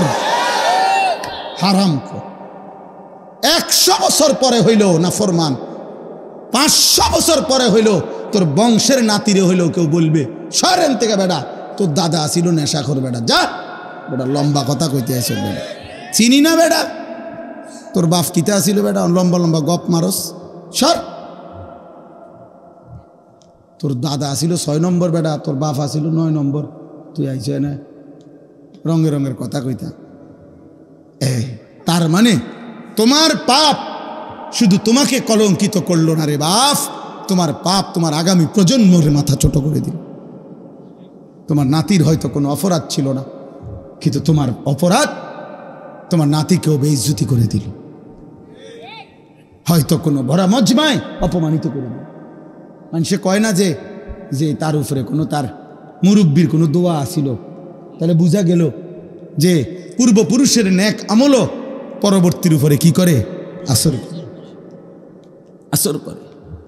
তাইলে এটা যদি হয় তাহলে এর বিপরীতটাও তো হবে। কথা বোঝেন নাই? পূর্বপুরুষের যদি ভালো আমল তার অধস্তন বংশধরের উপরে যদি এটার প্রভাব পড়ে, তাহলে পূর্বপুরুষের মন্দ আমলও তো তার পরবর্তীদের উপরে কি পড়বে? পড়বে না? অবশ্যই অবশ্যই পড়বে। আমরা কিতাবে পড়ছি, একটা আশ্চর্য কথা শুনেন। নবী সাল্লাল্লাহু আলাইহি সাল্লামের কলিজার টুকরা নাতি, ওই ছেলে, এই মোবাইলওয়ালা ছেলে, এই অপদার্থ, উঠটা পিছনে যাও, বাইরে যাও, এনে অটো উড়াও, সিএনজি উড়াও। এই রোডে মোট কতটা অটো চলাচল করে এক মাসে, তুমি এটা ছবি উড়াও, তাহলে জাতি অনেক উপকারী তথ্য পাবে যে আলেখারচর থেকে ফদুয়ার বাজার বিশ্ব রোডে পর্যন্ত প্রতি মাসে এতটি মারুতি চলে। সিএনজি তো চলে না, পুলিশ ধরে লেব, সিফা সাফা দিয়া চলে আর কি, ফাঁকে ফুঁকে চলে আর কি। আচ্ছা যাক, তো আশ্চর্য কথা শুনেন না। আমি ছেড়ে দেওয়ার মানুষ না, এটা আমার একটা অভ্যাস, আমার একটা বুঝ আর কি। আমি বুঝি যে আমার সন্তান, এরা আমার সন্তান। কসম খোদার, 16 বছর বয়সী ছেলেটা আমার সন্তান, কারণ আমার প্রথম সন্তানের বয়স 16 বছর। এর উপরের ছেলেটা আমার ছোট ভাই, আমার ছোট ভাই। আমার এমন বয়সী ভাগিনা আছে, ভাতিজা আছে, তো আমার সন্তান, আমার ভাতিজা, আমার ভাগিনা। তা আমরা যদি তাদের পরিবর্তন না চাই, চাইবে কে? আমরা যদি ধাক্কা না দেই, আমরা যদি না বলি, ফেরাবে কে? বলবে কে? বলে এমন অনেক ছেলে আছে যাদের জীবনে কেউ নাই বলার, আপন মা বাবাও যেন পর, আপন ঘরে ঘুমায়, বাবা মা জীবিত, 365 দিনের 1 বছর পার হয়ে গেছে, কিন্তু কোনো দিন ছেলেটা ফজরের নামাজ পড়ে না, বাবা মাও একবারও ডাকে না। আহা, এই দুর্ভাগার কপালে কেউ নেই, তারই ডাকার মতো কেউ নেই। আমার মা, আমি কত বলছি, আমার আম্মা জীবন আমগরে প্রাইমারি স্কুলের, আমার আব্বা প্রাইমারি স্কুলে মাস্টারি করতো, আব্বারে দিয়া মা ওই ঘন্টা ফিডি না, যে বেল ফিটে ঘন্টা ফিড, এগুলা কিনা আনাইছিল বাসায়। মায় ফজরের ওয়াক্তে আমগো সব রুমে রুমে দাঁড়ায় দাঁড়াইয়া এই টুং টুং টুং টুং টুং করে ঘন্টা ফিরত, আমরা উঠা পর্যন্ত। আমার যখন 2টা বাচ্চা ছিল তখনও মায় উঠাইছে আমগরে। কত সময় বলতাম যে মা উঠে গেছি, এটা এই ঘন্টা ফিডন বন্ধ করেন, উঠছি মা, হয়েছে তো এবার এটা বন্ধ করেন না। মায় বলতো যে না ফুট, এইটি আমি বুঝছি হতার থেকে কও, লাইট জ্বালাও, দুয়ার খোলো। মানে লাইট না জ্বালাইলে, দরজা না খুললে মা এটা বিশ্বাস করতো না যে উঠছি, যে কইছি হয়তো শোয়ার থেকে কইছি, বুঝছেন না? এখনো মার 75 বছর বয়স, আমার আম্মা বাইচা আছেন, এখনো কথা বললে মা এই 2 কথা আজও বলে, আমার হুত নওয়াজ শুনি, এইটা বলেই মা, এখনো বলে মা হুত নওয়াজ শুনি, নওয়াজ শুনি। আর আমারে আলাদাভাবে বলে হুত চাইও মানুষের লগে টাকা পয়সা লইয়া চাইও ঝামেলা করো না। কত শতবার যে কইছি মা আমার, আল্লাহ আমার মারে মাফ করে। তো বলতেছিলাম হজরতে হাসান, নবী সাল্লাল্লাহু আলাইহি সাল্লামের কলিজার টুকরা, আদরের নাতি না, হাসান হুসাইনের নাম জানেন না আমরা? এই হাসান যিনি বড় জন আর কি, ফাতেমা রাদিয়াল্লাহু তাআলা আনহার বড় ছেলে যিনি, এই হাসান রাদিয়াল্লাহু তাআলা আনহু ইসলামের 4র্থ খলিফা হযরত আলী রাদিয়াল্লাহু তাআলা আনহু। এই আলী রাদিয়াল্লাহু তাআলা আনহু হলেন ওনার আব্বা। হাসানের আব্বাকে আলী না?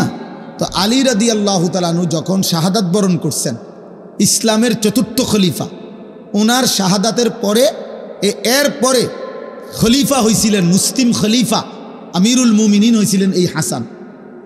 কেটা? এই আলী রাদিয়াল্লাহু তাআলা আনহুর বড় ছেলে, নবী সাল্লাল্লাহু আলাইহি সাল্লামের এই প্রথম নাতি হাসান। তো হাসান রাদিয়াল্লাহু তাআলা আনহু তিনি হয়েছেন খলিফা আমিরুল মুমিনিন। কিন্তু বরাবর 6 মাসের মাথায় তিনি আল্লাহর সন্তুষ্টির জন্য ইসলামী রাষ্ট্রের সার্বিক কল্যাণ চিন্তা করে, মানে এগুলোর অনেক কথা আছে, বাকি আমি ছোট কথাটা বললাম আর কি।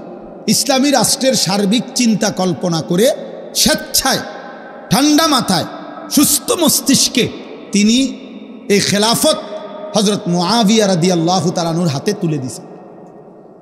তুলে দিয়ে খেলাফত থেকে তিনি অব্যাহতি নিয়ে নিছেন। তো আল্লাহর জন্য উনি খেলাফত বাদশাহী ছেড়ে দিয়েছেন একটা বিশাল অঞ্চলের। তো এরপরে আমরা কিতাবে পড়ছি প্রিয় নবী সাল্লাল্লাহু আলাইহি সাল্লাম, আপনারা সবাই জানেন শেষ জামানায় ইমাম মাহদি আসবে, জানেন? শুনছেন না এটা? এই মাহদি রাসূলুল্লাহ সাল্লাল্লাহু আলাইহি সাল্লাম বলছে, যদি শুনো পৃথিবীর আর একদিন বাকি, ইসরাফিল ফু দিতে আর একদিন বাকি আছে, তবুও বিশ্বাস করো উম্মত, মাহদি আসবে এবং মাহদি যুদ্ধ করবে এবং আরেকবার কিয়ামতের আগে সারা পৃথিবীর প্রতি ইঞ্চি জমিনের মধ্যে ইসলামের খেলাফত উঠবে, ইসলামের পতাকা উঠবে, সারা বিশ্বময় সারা পৃথিবীর খেলাফতের বাদশাহী আরেকবার ইমাম মাহদি করবে। এটা নবী সাল্লাল্লাহু আলাইহি সাল্লামের ওয়াদা।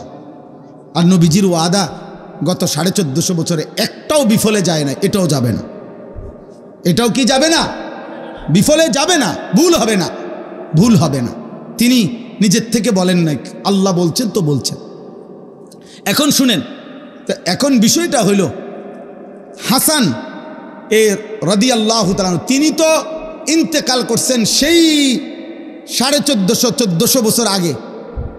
তাহলে ওই সময় তিনি খেলাফত ছেড়ে দিছেন, আর শেষ জামানায় আসবে মাহাদি, সারা পৃথিবীর প্রতি ইঞ্চি জমিনে তিনি খেলাফত প্রতিষ্ঠা করবেন। তখন আমি কি বলতে চাচ্ছি? আমি বলতে চাচ্ছি যে কিতাবের মধ্যে কথা স্পষ্ট আছে, আমার কাছে মাউসুআতু আশরাতিস সাআ এরকম মোটা আরবি কিতাব আছে, ওই কিতাবে আছে কিয়ামতের আলামতের উপরে একদম বিশ্বকোষ। এই কিতাবের মধ্যে লিখছে রাসূলুল্লাহ সাল্লাল্লাহু আলাইহি সাল্লামের একাধিক হাদিস উল্লেখ করে সহিহ সনদে উল্লেখ করছে, নবীজি বলছেন শেষ জামানার যে মাহদি আসবে সারা পৃথিবীময় খেলাফত প্রতিষ্ঠা করবে, তিনি সরাসরি নবী বলছেন আমার নাতি হাসানের বংশধর। এই কথাটা বলার জন্য কার বংশধর হবে? হাসান। হাসান এই সেই হাসান, যেই হাসান একবার আল্লাহর সন্তুষ্টির জন্য খেলাফত ছেড়ে দিছে। তো পূর্বপুরুষের সেই মহান অবদান এবারে সেটা 1400 বছর পরে হোক আর 14,000 বছর পরে হোক, মাহাদি যেদিন আসবে সে হাসানেরই বংশধর হবে, আর তিনি এই বংশেরই পুরুষ, তিনিই মাহাদি, সারা বিশ্বময় আল্লাহর খেলাফত প্রতিষ্ঠিত করবে। তাহলে আমার বলার উদ্দেশ্য হলো এটা যে নেক আমলও পরবর্তী বংশধরকে 1000 বছর পরে হোক, 5000 বছর পরে হোক, ওই পূর্ববর্তীর নেক আমলটা তার পরবর্তী বংশধরের জন্য কল্যাণ বয়ে আনে। ঠিক গুনাহ অকল্যাণ বয়ে আনে। অতএব আজকে বলছি বাবা, নওজোয়ান ভাই, তোমার পরেও পৃথিবী থাকবে। আল্লাহ চাহে তো তোমাদের হাতেও আল্লাহ দয়া করলে হায়াত দিলে আগামী জেনারেশন আসবে। আল্লাহ তোমাদেরকেও যদি বিবাহের তৌফিক দেয়, একজন স্ত্রী মিলবে, আল্লাহ চাইলে সন্তান আসবে, প্রিয় ভাই আমার, সে তো তোমার জেনারেশন, এর পরের জেনারেশন। তাহলে এই নেক্সট জেনারেশন যারা আগামী প্রজন্ম আসবে, আমার ভাইয়া, আমার বাবা, আমার আব্বা 43 বৎসর এক টানা কুমিল্লা শহরে ঠাকুরপাড়া মসজিদে ইমামতি করছে আমার আব্বা। তাহলে আমরা 5 ভাই বাবার সন্তান, মাদ্রাসায় পড়ালেখা করছি। তো বাবা আমাদেরকে আল্লাহর কোরআন হাতে তুলে দিয়ে গেছে, তাহলে আমরা আমাদের সন্তানকে এখন কোরআন পড়াইতে চাচ্ছি। আমার ভাই, আমার হাত জোড় করে একটা ছেলের কাছে অনুরোধ, তোমরা যারা 24 ঘন্টা এই নারী, ছবি, উলঙ্গ দৃশ্য, জিনা, ব্যভিচার অথবা বন্ধুদের অসৎ আড্ডা, মুশরিক কাফিরদের মতো চুল, চেহারা, লেবাস, পোশাক, এক ওয়াক্ত নামাজ পড়তে মন চায় না, একটা সেজদা দিতেও মন চায় না, প্রিয় ভাই আমার, তোমার পরবর্তী জেনারেশনের কাছে তুমি কি দিয়া যাবে? দোস্ত আমার, আগত প্রজন্মের কাছে তুমি কি দিবা তাইলে? তোমার দ্বারাই তো পৃথিবী, তোমার মাধ্যমে তো ইসরাফিলের ফুনা হতে পারে, পৃথিবী আরো অনেক লম্বা সময় ইসরাফিলের ফু দিতে আরো দেরি হইতে পারে। তো আমরা তো জানি না কখন, জানি কেউ? অতএব এই আশা নিয়ে আমাদের মাদ্রাসাগুলো দিনের খেদমত করে। এই ছোট্ট মুসলমানের বাচ্চাকে, 4 বছরের বাচ্চা, 5 বছরের বাচ্চা, 6 বছরের, 7 বছরের বাচ্চাকে আমরা নেই, আমরা ছোট বাচ্চা নেই নিয়া আমরা যেন অভিভাবককে বলি 5 বছরের জন্য, 6 বছরের জন্য বাচ্চাটা আমারে দেন, ইনশাআল্লাহ আপনি দিবেন একটা ছোট বাচ্চা, ঠিক বরাবর 5-7 বছর পরে আমরা আপনাকে দেব একটা হাফেজে কোরআন, ইনশাআল্লাহ ইনশাআল্লাহ। এই জন্য মুসা আলাইহিস সালামের মাকে আল্লাহ বলছিল, মুসার মা, বুঝছি তুমি ভয় পাইতে আসো, মুসারে তুমি পারতা না, বুঝছি দুধ খাওয়াইতা, তুমি ঘরে রেখে পারতা না, ফেরাউনের বাহিনীর ভয়ে তুমি পারতা না, বুঝছি, ঠিক আছে যাও, বাদ দাও, ওই তো না তোমারে দিয়ে এখন, তবে এক কাজ করো, তুমি আমারে দিয়ে দাও, তুমি তারে এই ছোট্ট বাক্সে বইরা নদীতে ছেড়ে দাও, ফেলে দাও। হ্যাঁ, وأوحينا إلى أم موسى أن أرضعيه فإذا خفت عليه فألقيه في اليم। আল্লাহ বলছে ভয় পাচ্ছ, ঠিক আছে, বাক্স বৈরি করা ছোট্ট বাচ্চাকে পানিতে ফেলে দাও, উত্তাল সাগরের ঢেউ ছেড়ে দাও, বাকিটা আমি দেব।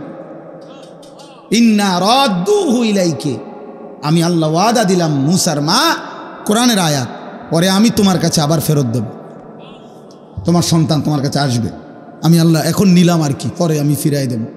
কেমনে ফিরাই দেব? ওয়াজাইলুহু মিনাল মুরসালিন। বাহ, আল্লাহ বলছে তুমি শুধু একটা ছেলে দাও ফেলায়া, আমি যখন তোমার কাছে ফেরত দেব তখন রাসূল বানিয়ে ফেরত দেব। কয়দিন পরে শুনবা সে মুসা নবী। এখন শুধু ছেলে দাও, আমি তোমারে নবী দেব, আমি তোমাকে কি দেব? এই জন্য আপনি আল্লাহর কোরআনের কাছে সন্তান দেন, মাদ্রাসা ইনশাআল্লাহ রহম করলে মালিক আপনারে হাফেজে কোরআন দেবে, ইনশাআল্লাহ ইনশাআল্লাহ ইনশাআল্লাহ। আল্লাহ আমাদেরকে তৌফিক দান করেন। অতএব আমি অনুরোধ করি, আমরা প্রত্যেকেই, আমাদের প্রত্যেকের এটা দরকার। শেষ কথা, আমার সাথী, আমার ভাই, আমার বন্ধু, হাসলেও মরে যাবেন, কাঁদলেও মরে যাবেন, সুখে থাকলেও মরে যাবেন, দুঃখে থাকলেও মরে যাবেন, সেজদা দিলেও মৃত্যু হবে, নাফরমানি করলেও মৃত্যু হবে। আল্লাহর বন্দিগি করতে করতে আব্দুল কাদের জিলানী রাহমাতুল্লাহ আলাইহি হয়ে গেলেও মৃত্যু হবে, আল্লাহর নাফরমানি করতে করতে ফেরাউন নমরুদ হলেও মৃত্যু হবে। সুখের রাতও ভোর হয়, দুঃখের রাতও ভোর হয়, বাসর রাতও ভোর হয়, ফাঁসির রাতও ভোর হয়, মদের রাতও ভোর হয়, তাহাজ্জুদের রাতও ভোর হয়, ভোর হয়, কোনো রাতই বাকি থাকে না। অতএব আমরা মরেই যাব ভাইয়া, আমরা চলেই যাব। আর আল্লাহ এটাই বলছেন। এইবার শুনেন, আমার কথা শেষ। আল্লাহ তাআলা বলেন, ওয়াজাআত সাকরাতুল মাউত বিল হক যালিকা মা কুনতা মিনহু তাহিদ। আল্লাহ বলছে, বান্দা শোনো, অচিরেই সত্য সত্যই একদিন মৃত্যুর যন্ত্রণা আসবেই আসবে, তোমাকে মৃত্যুবরণ করতেই হবে। যালিকা মা কুনতা মিনহু তাহিদ, এই মৃত্যুই সেই মৃত্যু যা থেকে তুমি বারবার পলায়ন করেছিলে। অনেকবার অসুস্থ হইছ, দৌড় দিয়া ডাক্তারের কাছে গেছ, ওষুধ আনছো, ভালো হয়ে গেছ। অনেকবার ছোটোখাটো অ্যাক্সিডেন্ট হইছ, সেলাই করছো, ব্যান্ডেজ করছো, ওষুধ খাইছো, ভালো হয়ে গেছো। মানে তুমি কোনোবারই মরতে চাও নাই, প্রতিবারই সুস্থ হয়ে গেছো। তো তুমি ভাবছো এতবারের রোগ ব্যাধির পরে যেহেতু আমি প্রত্যেকবারই ভালো হয়ে গেছি, এই হিসাবে আমি আর মরবো না। আল্লাহ বলে, না বান্দা, রোগ সুখ, মাথা ব্যথা, জ্বর, সর্দি, পেট ব্যথা, এগুলো না বারবার আসে, কিন্তু মৃত্যু তো বারবার আসে না। মৃত্যু কেবল একবারই আসে, সে আসলে আর ফিরে যায় না, সে আসলে আর না নিয়ে যায় না। ওয়ালান ইউআখিরাল্লাহু নাফসান ইদা জাআ আজালুহা। আল্লাহ বলেন, মৃত্যুর সময় যখন হয়ে যায়, আমি রব্বুল আলামিন তখন এক সেকেন্ডও দেরি করি না, আর কাউকে কোনোদিন সময় দেই না। ইদা জাআ আজালুহুম লা ইস্তাখিরুনা সাআতাও ওয়া লা ইস্তাকদিমুন। আল্লাহ বলেন যখন মৃত্যুর সময় হয়ে যায় এক সেকেন্ডও দেরি হয় না, এক সেকেন্ডও আগে আসে না। হাত্তা ইদা জাআ আহাদাহুমুল মাউত ক্বালা রাব্বিরজিউন। আল্লাহ বলেন প্রতিটা পাপী নাফরমান মৃত্যুর সময় যখন হয়ে যায়, আজরাইল যখন সামনে আসে চিৎকার দিয়ে আল্লাহকে বলে, আল্লাহ অল্প কিছুদিনের জন্য আরেকবার দুনিয়ায় ফেরত দেন, লাআল্লি আমালু সালিহান ফীমা তারাকতু। যেই আমলগুলো ছুটে গেছে মাওলা, এবার যদি একটু সময় পাই সেই নেক আমলগুলো করব। আল্লাহ বলবেন কাল্লা, না বান্দা কখনোই না। আজরাইলকে সামনে এনে আমি ফেরাউনকেও তো ফেরত দেই নাই, তোমারে দেবো কেমনে? মালাকুল মউতকে সামনে এনে তো আমি কাউকেই ফেরত দেই নাই, দিয়েছে কাউরে? কথা বলে না, তাহলে তোমারে ফেরত দেব কেন? অতএব এক চূড়ান্ত বাস্তবতা মৃত্যু, যেটা ইমানদারকেও গ্রহণ করতে হয়, নাফরমানকেও গ্রহণ করতে। অনুগত অবাধ্য, ক্ষমতাধর দুর্বল, সবল কিংবা দুর্বল, সম্পদশালী কিংবা অভাবী, রাজপ্রাসাদের কিংবা কুড়ে ঘরের, সকলকেই গ্রহণ করতে হয়। মৃত্যুর যন্ত্রণা সকলের হয়, ইমানদারেরও নাফরমানের। মৃত্যুর মুহূর্তে একটা যন্ত্রণা আছে, এটারে বলে সাকরাতুল মউত। এটা ইমানদারেরও হয়, নাফরমানেরও। নবীজি সাল্লাল্লাহু আলাইহি সাল্লাম উনারও হয়েছে, হাদিসে, বিশুদ্ধ হাদিসে আছে। নবীজি ইন্তেকালের পূর্বে বারবার বলতেছিলেন, আল্লাহুম্মা আইন্নি আলা সাকারাতিল মউত, আল্লাহ মৃত্যু যন্ত্রণার এই মুহূর্তে আমারে আপনি সাহায্য করেন। আল্লাহ নবী বলছে, লা ইলাহা ইল্লাল্লাহ ইন্না লিল মাউতি সাকারাত। আল্লাহ আপনি ছাড়া কোনো ইলাহ নাই, মৃত্যুর বড় যন্ত্রণা। কিন্তু মজার বিষয় হলো, ইমানদার, সমস্ত নেককার ইমানদারের মৃত্যু যন্ত্রণা যদি শুরু হয়, যদিও যন্ত্রণা, কিন্তু তার দিল খুশি হয় এই কথা ভেবে যে মৃত্যুর এই যন্ত্রণা শেষ হবে, মৃত্যু হবে আমার আর আমার পরম বন্ধু। গত 60 বছর 50 বছর দিবানিশি যারে ডাকছি, রাতে দিনে গভীরে একাকী, যে মালিকরে ডাকছি, যারে আমি বারবার সেজদা দিছি, আমার সেই পরম বন্ধু, আমার রব, আমার মাওলার মোলাকাতের সময় হয়ে গেছে। আর নাফরমান পাপী, তাফসীরের মধ্যে আছে, মৃত্যু যন্ত্রণা যখন শুরু হবে, খোদার কসম 900 বছরও যদি কেউ পৃথিবীতে সুখ আর আনন্দ উল্লাসে কাটায়, এক সেকেন্ড কোনো দিন এক ফোঁটা চোখের পানি পড়ে নাই, একটা হাসি কাশিও দেয় নাই, একটা কাঁটার সুইয়ের আঘাতও লাগে নাই, 900 বছর কিন্তু আল্লাহর নাফরমানি করে কাটাইছে। খোদার কসম তাফসীরের মধ্যে লিখছে, মৃত্যু যন্ত্রণার এক সেকেন্ডে 900 বছরের সুখ আর আনন্দ বেঈমান নাফরমান ভুলে যাবে। আর কোনো দিন তার মনেও পড়বে না সে কোনো দিন সুখী ছিল, সে কোনো দিন হাসছিল। তাফসীরে আছে, হাদিসে আছে। আল্লাহ জিজ্ঞেস করবেন, আমার বান্দা বাকিটা হায়াত পিছনে কেমন কাটাইলা? তো ওই নাফরমান পাপী বলবে, রব আমি জীবনে কোনো দিন সুখ দেখিনি। চালাক ভাইবেন না বাবা, আমিও না, আপনিও না, জওয়ান ভাই তোমরাও না, নিজেরে খুব চালাক মনে করো না। আব্বা তুমি চালাক না, মূলত তুমি বাঁধন হারা, অর্থাৎ তুমি দুর্ভাগা। তোমার মা আর তোমারে আল্লাহর দিকে ডাকে না, বাবা আর আল্লাহর দিকে ডাকে না, এই সমাজের কেউ তোমারে আল্লাহর দিকে ডাকে না, তোমারে গুনার মধ্যে ছেড়ে দিছে। সবাই তোমারে বলে দিছে, যা, নারী, ছবি, মোবাইল, অস্থির দৃশ্য, উলঙ্গ নাচ গান, হারাম ছবি, বন্ধুদের অসৎ আড্ডা, যা ঠিক আছে তোকে ছেড়ে দিলাম। এটা কোনো সফলতা না। কাউকে চোখের সামনে আগুনের দিকে ছেড়ে দেওয়া, এটা কোনো সফলতা না। অতএব যেই সমস্ত ছেলে মনে করছো তোমারে কেউ কিছু বলতেছে না, না রে ভাইয়া, বদনসিব তুমি। এজন্য তোমার কপালে একজন অভিভাবক জোটে নাই যে তোমারে আখেরাতের দিকে টানবে। আফসুস করতে হবে, আফসুস। আল্লাহ আমাদেরকে হেফাজত করেন, আল্লাহ প্রত্যেকটা সন্তানকে হেফাজত করেন, আল্লাহ সকলকে হেফাজত করেন। আল্লাহ বলেন, ওয়ানুফিখা ফিস সূর, একদিন ইসরাফিল ফু দিবে, হাসরের মাঠ কায়েম হবে। যালিকা ইয়াউমুল ওয়াঈদ, আর সেটা বড় ভয়ানক দিন বান্দা।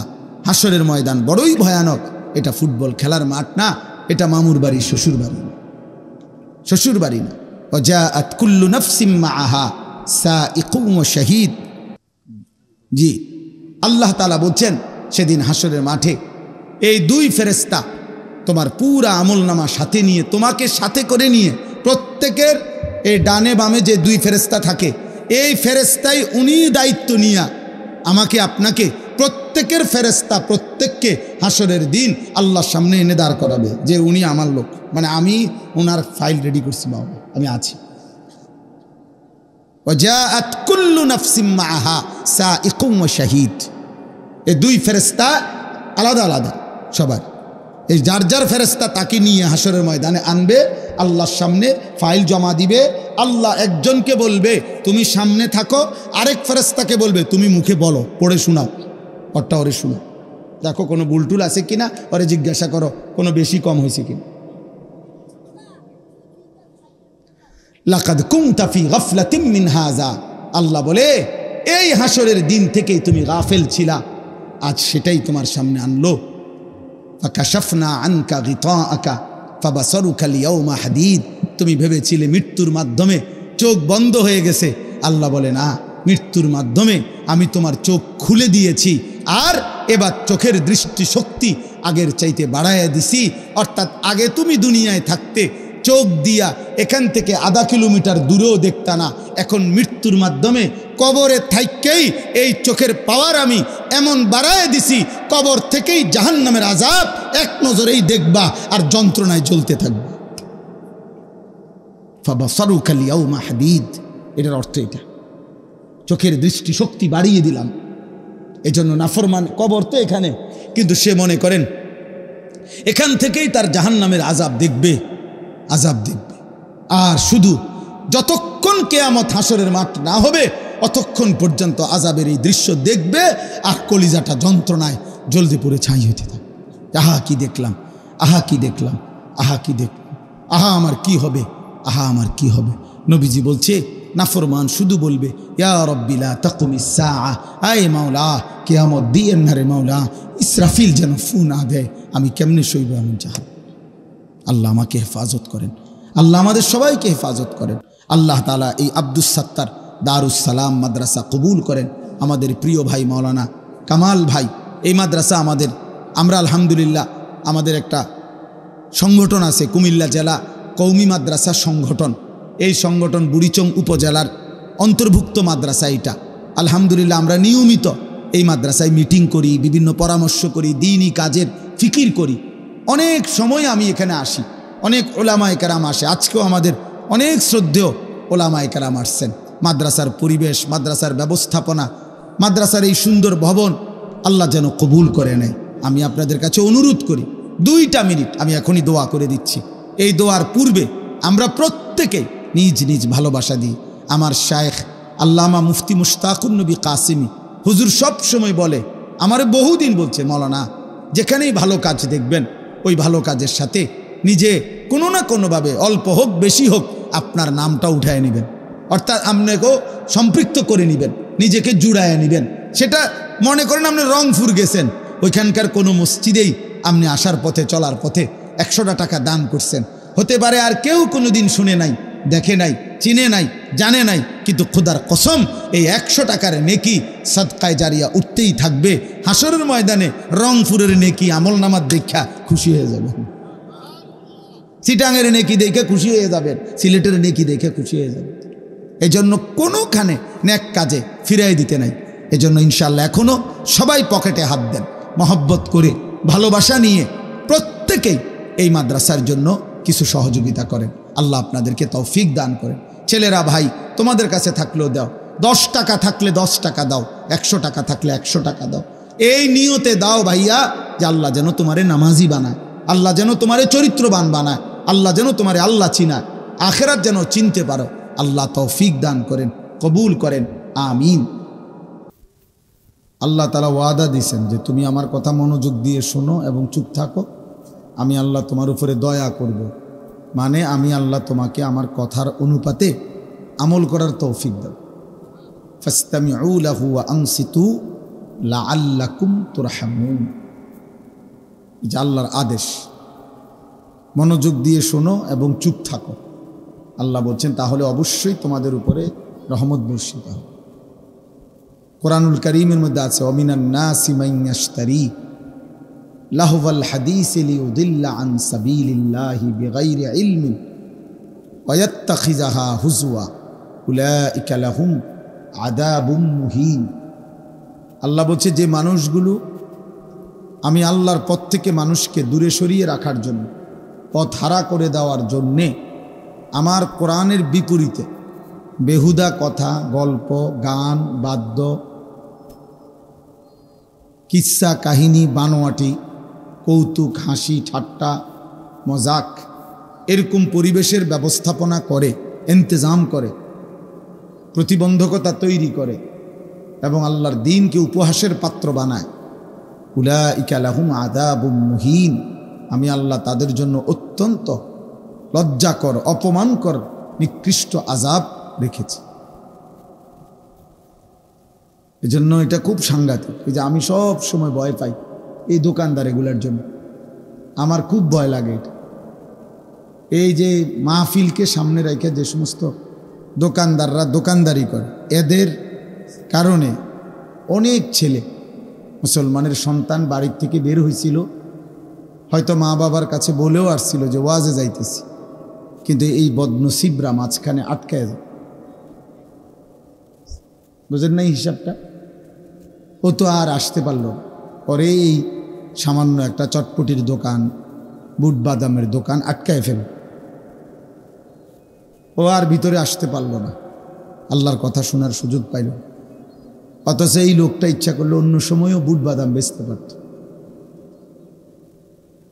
এটা মানে আমার একটা মনে হয় আর কি, চিন্তা লাগে যে আহারে, সেই তো একটা প্রতিবন্ধকতার কারণ হলো।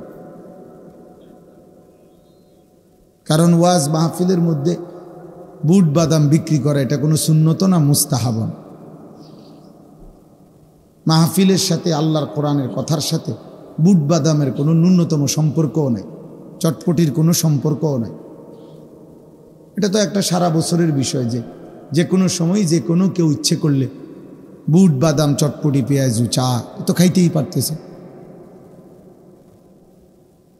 এজন্য কোনোভাবে আমার জীবন, আপনার জীবন যেন এমন না হয় যে আমার কারণে আমি প্রতিবন্ধক হলাম, হায়েল, আমার কারণে সে আল্লাহর পথে যাইতে পারল না। আমার কারণ এই যে সমস্ত ছেলে পেলে কাউকে গুনার দিকে টেনে নিয়ে যায়, তো সে তো আল্লাহর পথে সে যাইতো, তাকে বাধা দিল, টেনে নিল। হয়তো একবার সে বলছিল যে না আব্বা রাগ করবে, অথবা আব্বু বলছে মসজিদে যাইতে, আরে রাখ বেটা, তোর আব্বা কি আছে নাকি এখানে? একবার এত অল্প বয়সে একদম বুজুর্গি দেখাস বেটা, যা বেটা সর বেটা, তোর সাথে আর আমাদের কোনো ইয়া নাই, বন্ধুত্ব নেই। এই অসৎ তার এই জীবনের তরে লজ্জা দিয়া তিরস্কার করিয়া আল্লাহ রাস্তা থেকে ফিরাই দিল। এই নাফরমান কি করল? এরপরে দেখা যাবে যতগুলো গুনাহ ওর দ্বারাও হবে, এই পাপীর আমলনামার মধ্যেও ওর সমপরিমাণ গুনাহ লেখা হবে।